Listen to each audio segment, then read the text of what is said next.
সম্প্রতি আমরা লক্ষ্য করেছি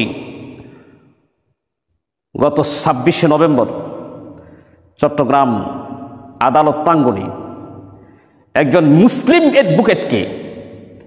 অ্যাডভোকেট সাইফুল ইসলাম আলিফকে এই ইসকন সদস্যরা প্রকাশ্যে কুপিয়ে তাকে নৃশংসভাবে হত্যা করেছে।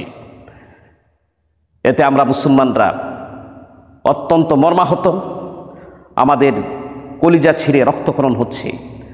এর তীব্র নিন্দা আমরা জানাচ্ছি এবং আমরা বর্তমান অন্তর্বর্তীকালীন সরকারের কাছে জোরালো আবেদন করছি, যারা এই হত্যাকাণ্ডের সাথে জড়িত আছে তাদেরকে অতি সত্বর গ্রেপ্তার করে তাদেরকে দৃষ্টান্তমূলক শাস্তি প্রদান করা হোক।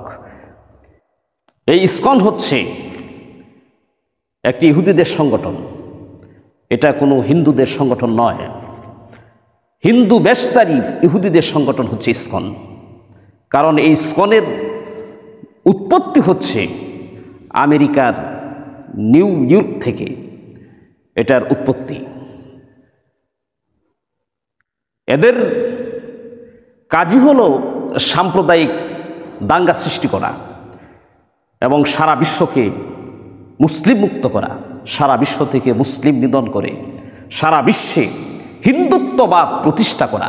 এটাই হচ্ছে এই ইসকন সংগঠনটির মূল উদ্দেশ্য। বাংলাদেশে এই ইসকন পরিচালনা করে হচ্ছে ভারত।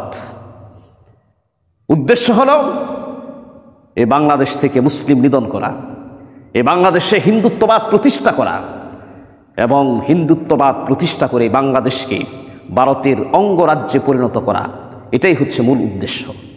এই জন্য আমরা সরকার প্রধানকে, বর্তমান অন্তর্বর্তীকালীন সরকারের কাছে আমরা জোরালো আবেদন করছি, বাংলাদেশের স্বাধীনতা যদি আমরা ধরে রাখতে চাই, বাংলাদেশের সার্বভৌমত্ব যদি আমরা ধরে রাখতে চাই, অতি সত্বর এই ইসকন সংগঠনটিকে রাষ্ট্রীয়ভাবে নিষিদ্ধ ঘোষণা করা হোক। আলহামদুলিল্লাহ, অলরেডি প্রায় 10টির উপরে রাষ্ট্রে এই ইসকন সংগঠনটিকে রাষ্ট্রীয়ভাবে নিষিদ্ধ ঘোষণা করা হয়েছে। যদি বর্তমান সরকার এদেরকে নিষিদ্ধ ঘোষণা না করে, তাহলে বাংলাদেশের স্বাধীনতার মধ্যে এরা হস্তক্ষেপ করবে। বাংলাদেশের স্বাধীনতা ধরে রাখা আমাদের জন্য কঠিন হয়ে যাবে।